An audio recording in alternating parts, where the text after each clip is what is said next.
ये जो हमें दुख मिलते हैं ना, ये पाप के कारण मिलते हैं।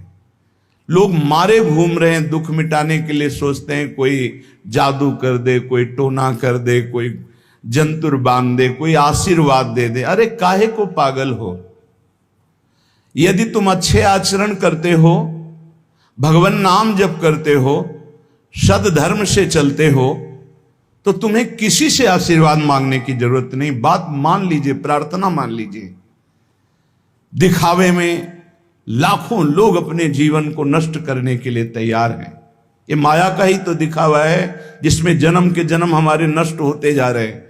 सत्य मार्ग को क्यों नहीं पकड़ते हो? किसी के आशीर्वाद की जरूरत नहीं आपको आनंद प्राप्ति के लिए। आप आनंद के बच्चा हो, आनंद स्वरूप हो। जिनसे आशीर्वाद मांगते हो उनके अंदर जो आत्म तत्व बैठा है वो तुम्हारे अंदर बैठा है। वही संपूर्ण आनंद लिए तुम्हारे अंदर बैठा है। तुम्हें किसी से गिगियाने की जरूरत नहीं। बस तुम अपने स्वरूप को नहीं पहचान पा रहे हो, अपनी शक्ति को जागृत नहीं कर पा रहे हो, इसलिए तुम दौड़े घूम रहे हो। भागने की जरूरत नहीं है। सत्संग सुनो, उसे अपने आचरण में उतारो। ये बात आप कागज में लिख लो, चाहे दिमाग में लिख लो। जब तक आपके आचरण शुद्ध नहीं होंगे, जब तक आप भजन नहीं करोगे, जब तक आप दूसरों को सुख नहीं दोगे, मन वचन कर्म से किसी को भी दुख नहीं पहुंचाना, तब तक आप भागे। और यहां से लेकर ब्रह्मलोक तक अगर आपको सुख मिल जाए तो बता देना। आ ब्रह्म भुवनान लोकान पुनरावर्तिनो, अर्जुन यहां सुख मिलने वाला है। आ ब्रह्म स्तंभ पर्यंतम सर्वम मायामयम जगत, यहां सुख मिलने वाला है। अगर सुख सिंधु भगवान का भजन नहीं करेंगे, बैठ के अपने घर में बैठकर आधा घंटा भजन नहीं करेंगे, मारे घूम रहे हैं, सोच रहे हैं ये भगवान का अवतार है, हमारा कल्याण हो जाएगा। ए भाई, जब भगवान वास्तविक अवतार लिए और जो भजन नहीं किए उनका भी कल्याण नहीं हुआ। भगवान के अवतार के समय हम भी रहे होंगे कहीं ना कहीं, किसी जीव जंतु के रूप, कल्याण हुआ क्या?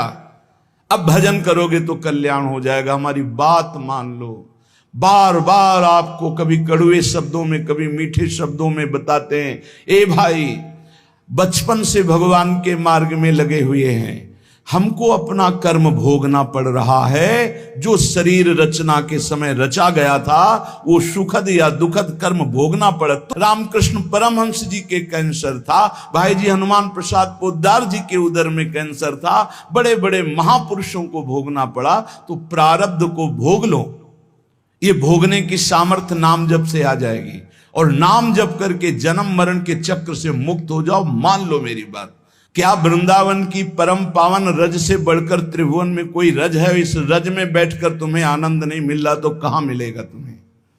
क्या भगवान नाम से बढ़कर कोई अमोघ शक्ति है जो भगवान को अधीन कर सके? सुमिर पवन सुत पावन नामो, अपने बस कर राखे रामो। लेकिन समझ में नहीं आता। ये जीव सोचता है कोई तपस्वी, कोई सिद्ध से हमारे दुख दूर हो जाएं। नहीं, भगवान के वचन सुन लीजिए।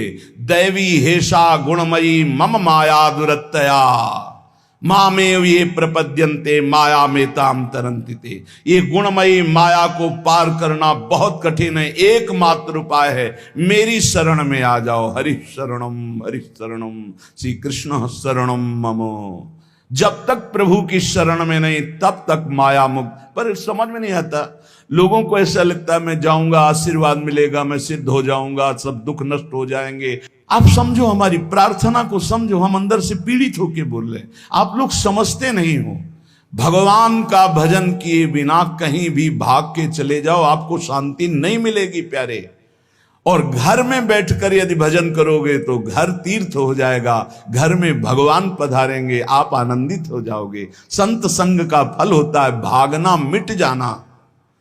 सत्संगति संस्कृति कर अंता, ये जो जन्म मरण का भागना ये मिट जाएगा। ये छोटे मोटे भागने से, शब्द सुना, मनन किया, आचरण में लग गए। कभी महीना 2 महीना में अगर संयोग बना तो हम बैठ के सत्संग सुन रहे हैं, नहीं तो हमारे पास यंत्र है, हम रोज उससे नवीन उत्साह प्राप्त करें भगवत मार्ग में चलने का। जब मिले तब दर्शन कर लिए, नहीं तो हम उनकी आज्ञा पर चल रहे हैं तो हमारा सदैव सानिध्य है। भागने की जरूरत नहीं। नहीं भाई नहीं, थोड़ा चैन लो, थोड़ा शांति लो, भागने की जरूरत नहीं है। अंदर से भगवान को सुमिरन करने की जरूरत है। थोड़ा संयम में आओ। जिसको देखो मनमानी आचरण कर रहा है, सोचता है कोई संत महात्मा आशीर्वाद दे देंगे, तो तुम्हें संत महात्मा मिलेंगे ही नहीं। तुम करोगे पापाचरण तो संत महात्माओं का सानिध्य ही नहीं मिलेगा। पापवंत कर सहज स्वभाव, भजन मूर्ति भावन काऊ, जो पे दुष्ट हृदय सोई होई, मोरे सन्मुख आओ की सोई। अच्छे आचरण करो, घर बैठे महात्मा मिल जाएंगे, कोई आ जाएंगे ऐसे, तुम्हें कृतार्थ कर जाएंगे।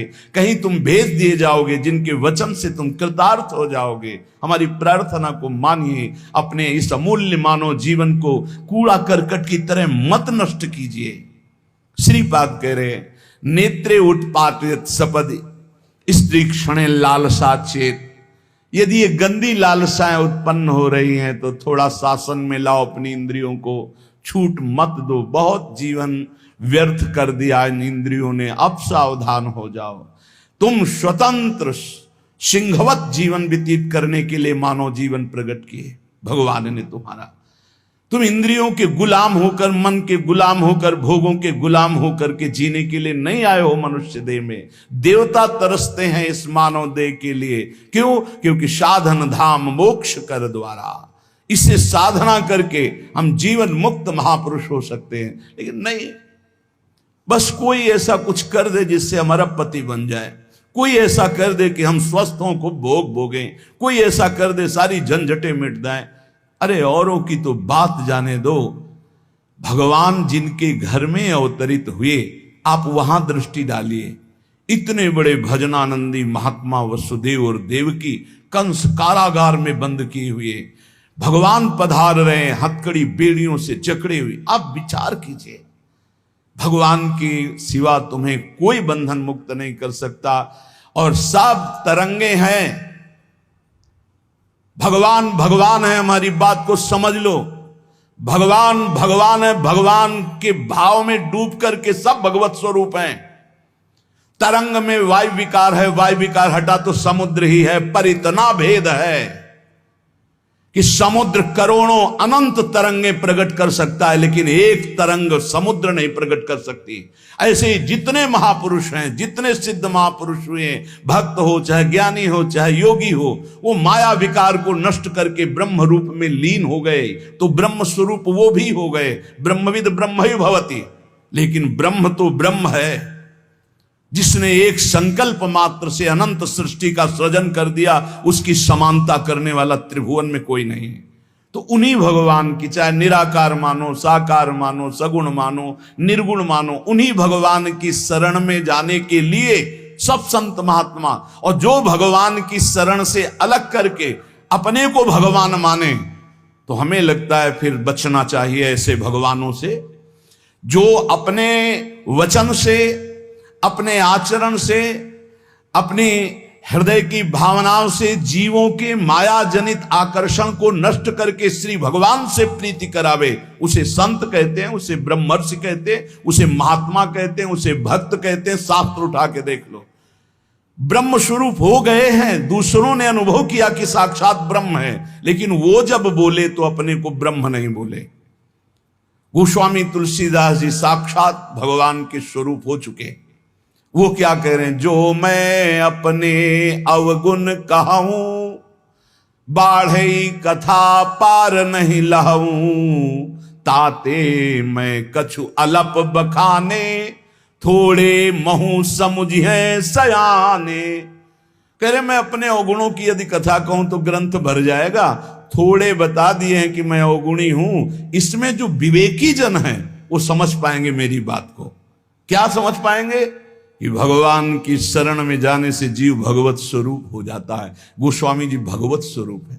सामने भगवान बैठे हुए सबरी माता का स्तवन कर रहे हैं नवधा भक्ति के द्वारा, और सबरी जी ऐसा कह रहे, अधम ते अधम अधम अति नारी, तिन मां मैं मति मंद अघारी। ये है महापुरुष। भगवान के चरणारविंद की नाम की लीला कथा की वृत्ति हृदय में जिनके संग से जागृत हो, वही सत्संग है। हम लोग बड़े बावरे हैं, अरे तरंग कभी समुद्र प्रकट कर सकती है? सब तरंगे हैं, वायु विकार हटा समुद्र हो गई, मुझे कोई इस पे संशय नहीं।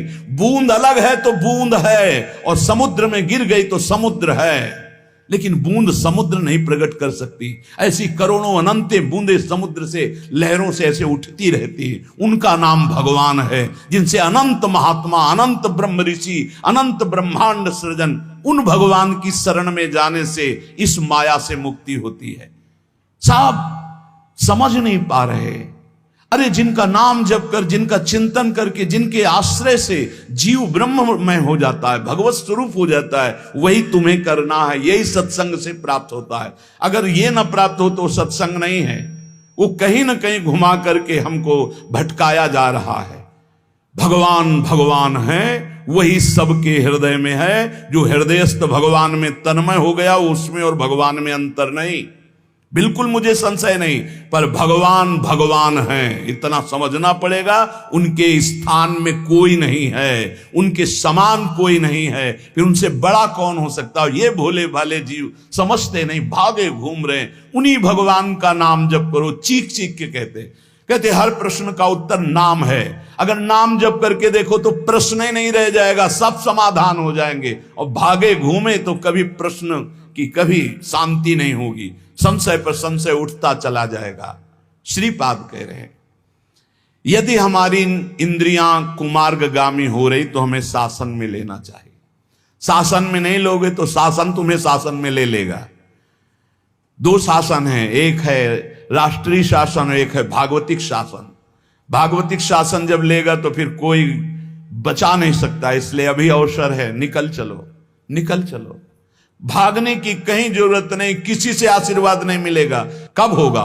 हम कह रहे राधा राधा जपो, अगर कल्याण ना हो जाए तो हमें बता देना। भगवान अर्जुन से क्या कह रहे हैं? सामने अर्जुन जी खड़े हैं, कह रहे हैं तुम मुझे तभी अनुभव कर पाओगे जब अनन्य चेता सततम यो माम स्मृति नित्य सा तस्याम सुलभा पार्थ।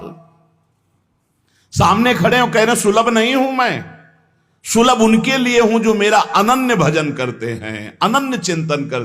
पकड़ी नहीं पा रहे, लाख सत्संग सुन रहे, पकड़ी नहीं पा रहे, बिल्कुल नहीं। ऐसे नहीं हो, थोड़ा विवेकवान हो। मनुष्य जीवन मिला है, ऐसा नहीं कि कोई तुम्हें प्रलोभन दे दे तो हम तुम्हारे रोग नष्ट कर देंगे, हम तुम्हें सिद्ध कर देंगे, हम तुम्हें धनी बना देंगे। हम कहते हैं कि हो सकता है 1000 जाते हैं, उनमें से 100 लोग ठीक हो गए हों। कैसे? पूर्व का पुण्य 100 का तुक्का लगा और ठीक हो गए। वो कहते हैं कि मैं कसम खा के कहता हूं मैं ठीक हो गया हूं। हम बिल्कुल 100% मानते ठीक हो गए, लेकिन उसके प्रताप से नहीं, आप अपने पुण्य प्रताप से ठीक हो गए। आपके ठीक होने का समय आ गया है, इसलिए आपका तुक्का लगा, आप गए, यश उसको मिल गया और आपका काम बन गया। हमारी बात को समझो। अपने लोग बहुत शास्त्र सम्मत, बहुत उसको सुलझ कर भगवत मार्ग को चल करके आपको बोल रहे हैं। अगर इन कर्मों को मिटाने के लिए जो हमारे शास्त्र बने हुए हैं उनके सिद्धांत के अनुसार चला जाए तो मिटा दिया जाएगा। लेकिन जब मिटाने की सामर्थ्य आती है तब लगता है अब इसको रख के क्या करेंगे, हमारे को तो प्रभु के पास जाना है, हमें तो दिव्य भाव देह प्राप्त है, हमें अपने स्वामी, अब इस शरीर का क्या करेंगे। तो जैसे सांप अपनी केचुल से संबंध नहीं रखता, ऐसे महापुरुष अपने शरीर से संबंध नहीं रखते। आप हमारी बात को समझ नहीं पा रहे, भटकते घूम रहे, मारे घूम रहे, क्लेश, अशांति, नाना प्रकार के दुख। अरे भाई, भगवान की शरणागति प्रतिपल परमानंद प्रदान करती है। क्यों नहीं शरण में हो जाते? क्या तुम्हारा पांच भौतिक देह नहीं? क्या हमारा पांच भौतिक देह नहीं? क्या तुम भगवान के अंश नहीं? क्या हम भगवान के अंश नहीं? अंतर क्या है? तुम संसार का चिंतन करते हो, भगवान का चिंतन करते हैं, तो क्या तुम भगवान का चिंतन करके नहीं बन सकते महापुरुष? क्या तुम स्वयं ऐसी शक्तियों को जागृत नहीं कर सकते? तुम सो रहे हो, जागो, भागने की जरूरत नहीं। ये जो गलत इंद्रियां जा रही, इन इंद्रियों को रोकिए, भगवान की तरफ लगाइए। नहीं लगाओगे तो कहीं भाग के चले जाओ, धोखा ही मिलेगा, तुम्हें शांति नहीं मिल सकती, तुम्हें विश्राम नहीं मिल सकता, तुम सुखी नहीं हो सकते। इन बातों को लिख लो और पूरे विश्व में घूम के चले आओ, चाहे जहां चले जाओ, कुछ नहीं होने वाला। मारे मारे केवल घूमते रहो, समय बर्बाद करते हो। वही समय एकांत में बैठकर राम कृष्ण हरि बोलो, राधा बोलो, अभी आनंद आ जाएगा।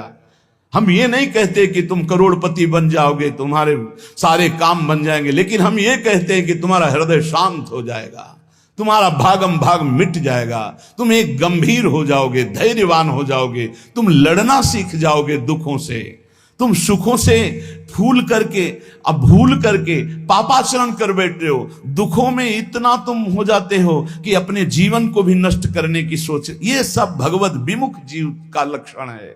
भगवत सन्मुख होने पर सुखों में दूसरों को बांटा जाता है और दुख में सहकर भगवान के नाम का स्मरण करते हुए उस दुख के समय को काटा जाता है। समझते नहीं। यदि तुम्हें वृंदावन में रह के पराई स्त्री के भोगने की इच्छा जागृत हो गई है, पराई स्त्री की तरफ काम दृष्टि से देखने की, आप पराये पुरुष शरीर की तरफ, तो कह रहे हैं कि अच्छा है, इससे अपने नेत्रों में पट्टी चढ़ा लो, मत देखो, ये नष्ट कर देंगे नेत्र तुम्हें। तो बाहर से कपड़े की पट्टी चढ़ाने की जरूरत नहीं है, नासाग्र दृष्टि रखो, इनको शासन में रखो। श्रीपाद करे नेत्रे उत्पाटयति सपदि। जहां साधक असावधान होता है वहां पश्चाताप उसको होता है, जलन होती है और उसके परमार्थ में विघ्न आ जाता है। इसलिए ब्रह्मा जी ने ऐसी रचना की है कि स्त्री को पुरुष शरीर में आकर्षण, पुरुष को स्त्री शरीर में आकर्षण या भोग बुद्धि से देखना, अपने को इसी को सुधारना है। अगर इसी को सुधार लिया तो परमार्थ पुष्ट हो जाएगा। यदि आपको ज्ञान नहीं रहा हो, आपसे ऐसे पाप बन गए हैं, गुरु पत्नी गामी सबसे महापापों में पहले आता है, फिर आता है जो ब्रह्म ऋषिजन हैं उनकी भार्या, फिर आता है मद्यपान मदिरापान करना, फिर स्वर्ण की चोरी करना, और जो ऐसे पुरुषों का संगी है वो महापापी, गौ हत्या करना महापाप। ऐसे जो महापापी जन हैं, पाप हो चुके हैं उनसे, अब वो विचार करें कि मेरा कल्याण कैसे हो सकता है, मैं तो महापापी हूं। तो श्रीपाद करें हर जीव को अंतिम सांस तक भगवत प्राप्ति का मार्ग खुला है। बहुत बड़ी बात है, बहुत बड़ी बात है। आज तक भोगना पड़ रहा है गुरु पत्नी गामी का कलंक चंद्रमा जी को, आज तक। ये बड़े बड़े महत पाप हैं जो लोग नहीं समझते हैं। ये बात समझ लें, पर स्त्री गमन, मदिरापान, द्वित कीड़ा, स्वर्ण चोरी, गुरु पत्नी गामी, ब्रह्म ऋषियों की तरफ जो उनकी भार्या है उनकी तरफ ये काम भाव से देखना, गौ हत्या, ये महत पाप हैं। ये पाप नष्ट कर देते। भ्रूण हत्या, ये सब महत पाप है। अगर ये पाप बन गए हैं जाने अनजाने में जीवन में, और अब हमने सत्संग सुना तो अब हमें प्रायश्चित हो रहा है कि मेरा कल्याण कैसे हो सकता है। तो श्रीपाद कह रहे, एक बार हृदय से जलन पैदा करो कि मेरे से बहुत गलती हो गई, और श्रीधाम वृंदावन आ जाओ। वृंदावन की परिक्रमा करो, रज में लोटो, रसिकों का संग करो। ये नियम ले लो कि अब जीवन में कभी पाप नहीं करेंगे, और नाम जपना शुरू कर दो। तो कह रहे हैं निश्चय सुनिर्वाही महाधार्मिकाहा, निश्चित वो धार्मिक हो जाएगा, उसके सारे पाप नष्ट हो जाएंगे और भगवत प्राप्ति कर लेगा इसी जन्म में। भगवत प्राप्ति आखिरी सांस तक हो सकती है। आखिरी सांस में बोला राधा राम कृष्ण हरि, बिल्कुल भगवत प्राप्ति हो जाएगी। विश्वास कर लो इस बात पे। इसलिए कोई भी कभी निराश न हो कि मुझे भगवत प्राप्ति नहीं हो सकती, मेरा कल्याण नहीं हो सकता। इस श्लोक में श्रीपाद ने बताया, यदि ऐसे महापाप किए हुए हो तो श्रीधाम वृंदावन आ जाओ। धाम है भगवान का, निज धाम है। जो बड़े बड़े तीर्थों के अवगाहन से पाप नष्ट नहीं होते, जो कि महापाप कहलाते हैं, वो धाम में रज में लौटने से, परिक्रमा करने से, नाम कीर्तन करने से, सत्संग सुनकर सतमार्ग में चलने से। कह रहे हैं निश्चय सुनिर्वाही महाधार्मिका, निश्चय उसके सारे पाप नष्ट हो जाएंगे और वो धार्मिक ही नहीं महाधार्मिक हो जाएगा। यदि ऐसा पुरुष है, ऊपर के श्लोक में जो बताया महापापी, अब कह रहे हैं अगर ऐसा पुरुष है कि कभी धर्म की चर्चा ही नहीं सुनी, जो सदैव अधर्म में ही ग्रस्त रहा है और इतना नीच है कि पापी लोग भी उसकी निंदा करते हैं। कुछ पाप ऐसे होते हैं जिनकी पापी लोग भी निंदा करते हैं। जैसे जेल कोई जाता है, हमें बताया गया है, तो उनमें कैदी लोग पूछते हैं क्या करके आया, वो बताया गया कि भाई ये राष्ट्र रक्षा के लिए ऐसा ऐसा किया, पर अधिकार नहीं था, तो अनाधिकार चेष्टा में इसने अपने समाज की रक्षा के लिए ऐसे ऐसे किसी ऐसे उपद्रवी को मारा। तो हाथ मिलाते हैं उसको सम, ये काहे क्या है, बोले अपनी बेटी के साथ ऐसा गंदा आचरण कर। तो बोले वहां के कैदी भी गुस्सा होकर उस पर दृष्टि रखते हैं, उसे घृणित दृष्टि से देखते हैं। तो यहां कह रहे हैं जो धर्म की वार्ता नहीं जानता, अधर्म से ग्रसित रहा है, और नीच पुरुष पापी लोग भी उस पर क्रोध दृष्टि से देखते हैं कि बहुत ही नीच है ये। ऐसे खोट कर्म करने वाला समाज से जो बहिष्कृत हो चुका है और निश्चित हो चुका है कि अब इसकी दुर्गति पक्की है, उसके लिए भी एक चांस है। बोले निजोरु कृपया शांत्या च वृंदावनम स्वस्मिन नामृत चेत ददाति वसतिम धन्योस्ति वृंदावने। बोले निज कृपा से वृंदावन उसको पावन कर सकता है यदि वह करके ये जीवन भर का नियम ले ले कि अब मरूंगा तो इसी रज में वृंदावन से कभी बाहर नहीं जाऊंगा, तो असीम कृपावान प्रिया प्रीतम का निज धाम ये उसके सारे पापों को नष्ट करके उसे धन्य कर, धन्योस्ति वृंदावने, उसे धन्य बना देगा। पहले में महापापों का वर्णन किया, दूसरे में नीच आचरण करने वाला अधर्मी जो सबसे ज्यादा तिरस्कृत है, वो भी अगर श्रीधाम वृंदावन में आमरण वास स्वीकार कर ले कि अब वृंदावन, वैसे तो मैं बहुत पापी नीच हूं पर अब वृंदावन को नहीं छोड़ सकता, आजीवन वृंदावन वास करूंगा चाहे जितना कष्ट मिले, तो श्रीपाद कह रहे हैं चेत ददाति वसतिम धन्योस्ति वृंदावने। वो वृंदावन वास स्वीकार करने के कारण वृंदावन की कृपा से निष्पाप होकर धन्योस्ति, धन्य हो जाएगा, अर्थात उसको भी भगवत प्राप्ति हो जाएगी। देखो जब आनंद मिलेगा तब मन पंगु हो जाएगा। जैसे भौरे में बहुत बड़ी ताकत है कि चाहे जितना मजबूत काठ हो वो बड़े मौज से खेलते खेलते उसमें छेद कर देगा। जब कमल की पराग वृत्ति में वो पहुंचता है तो थोड़ा सा भी पराग को धक्का न लगे, शांत होकर बैठ जाता है, चाहे जीवन खोना पड़े वो कमल की पंखुड़ी को नहीं काटता।